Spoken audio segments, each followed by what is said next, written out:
The Newsday continues here on One News Now. I'm Sean Yao. Bongbong Marcos has managed to keep his lead in the latest Pulse Asia survey despite dipping by 4 percentage points. Let's go over the numbers with Pulse Asia Research Director Anna Tabunda, who joins us now via Zoom. Good afternoon, Ma'am Anna. We're looking at Yes, thank you for joining us. So everyone's looking at two things here. We have, of course, Marcos Jr.'s slide and VP Leni's gains. How significant are these swings? The slide in Bongbong Marcos' voter preference is not significant, but the increase in voter preference for Leni Robredo is significant. Is significant. Hello, ma'am. I think, yeah. Yes. Yeah. So, insignificant slide for Bongbong Marcos, but a significant gain for Leni Robredo. Is it now safe to assume that some of BBM's support shifted to Robredo? If not, where did VP Leni's significant gain of 9 percentage points come from? Well, they could have possibly come from some of the other candidates' votes, but we recorded increases in voter preference for her in Luzon and Mindanao and in Class B. All right.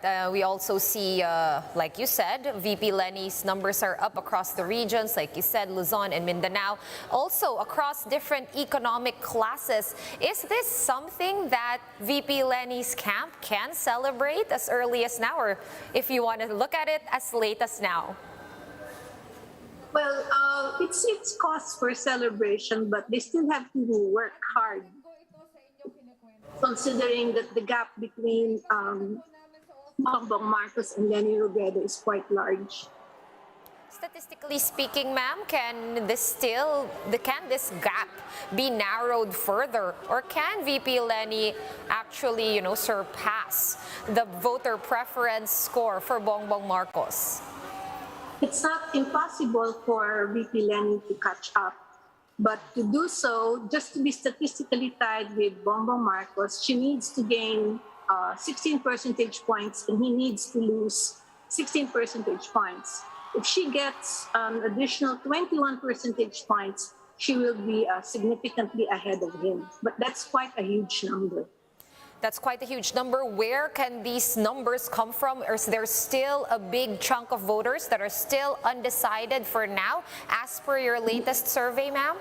As per our latest survey, only about 1% are still undecided. So she will have to carve from the voter support of Bongbong Marcos if she is to gain those votes. Okay, and we have to ask you this, ma'am. Would you think any significant news or events played a part in, contributing to these results? For example, the tax issue with Bongbong Marcos, could these have possibly affected his numbers? I think these are just the usual shifts. There are no major news events that affected the voter preferences of the various candidates. These are just the usual shifting as people make decisions, as the voters make their decisions. All right, so basically, ma'am, these results were no big shock to you guys over at Pulse Asia? No. They're not very different from the previous results.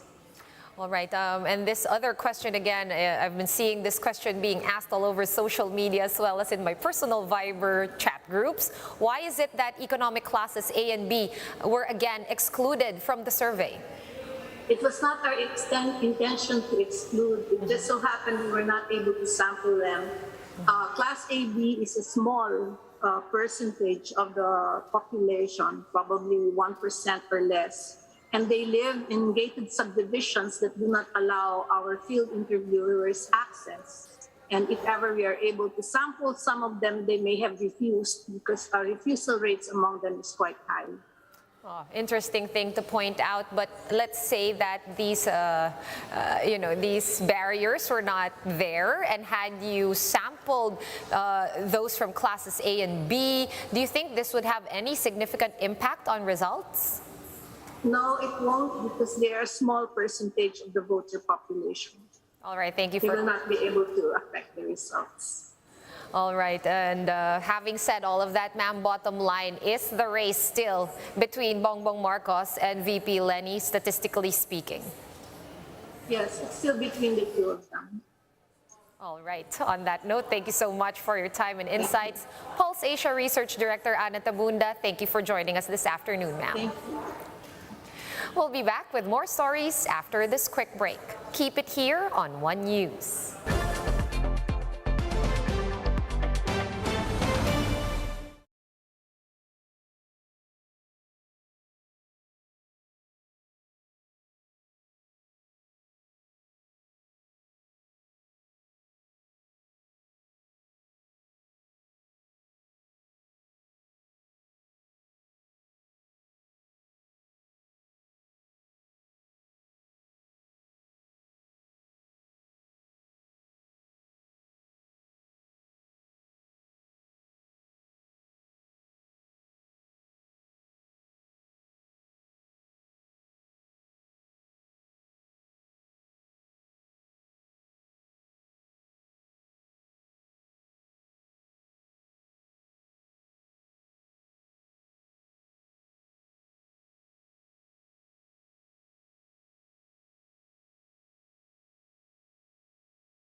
You're still watching One News Now. I'm Sean Yao. Quezon City prosecutors are set to file grave threat charges against a Grab driver who allegedly threatened to shoot presidential candidate Bongbong Marcos. Camille Samonte with the details. Quezon City prosecutors have indicted for grave threats a delivery rider for supposedly making online threats to harm presidential candidate Ferdinand Marcos Jr. The suspect, Michael Go, was arrested on Friday and is now currently under detention. The Marcos camp had earlier lodged a complaint following a tweet from Go with Twitter handle activist blogger threatening to shoot Marcos Jr. Go turned himself over to the police, denying the allegation, adding that the Twitter account does not belong to him. The Grab driver, however, was detained and subjected to inquest proceedings. But was this a case of mistaken identity? His family believes so. Wala po siyang Twitter account? Wala po siyang Twitter account at hindi po siya marunong gumamit ng Facebook lang. Sana po matulungan niyo kami na magkaroon ng tamang investigasyon. Sana po matulungan niyo po kami, lalong-lalo na yung pinsan kong si Michael Go na nakakulong po ngayon sa Camp Karingal CIDU, na mabigyan po ng tamang hustisya. Na biktima lang po yung pinsan ko rito. Go's family also called out the real Michael Go to turn himself in so that Go's name will be cleared. The Marcos Jr. camp, meanwhile, has yet to issue a statement on the matter. For News 5, Camille Samonte, we are One News. And here's a quick look at today's other top stories. The World Health Organization says that the BA.2 sublineage of Omicron is now the dominant COVID-19 variant globally. This subvariant is found in all 6 WHO regions and in 86 countries where data is available. The low-pressure area being monitored by Pag-asa was last spotted within the vicinity of Baganga in Davao Oriental. The State Weather Bureau says that the disturbance is not likely to develop into a tropical depression in the next 24 hours. Former Senator Manny Villar is still the richest man in the country, according to Forbes. Villar's net worth ballooned to $8.3 billion, up from $7.2 billion last year. He is also the 263rd richest person in Forbes' 2022 World Billionaires list. For more updates, visit News 5, The Philippine Star, and Business World online. Visit our website, onenews.ph, for more in-depth analysis. You can also catch One News on the Signal Play app. Register for a free account at www.signalplay.com and stream One News Live anytime, anywhere. Masks on, wash hands, and stay safe, Philippines. I am Sean Yao. We are One News.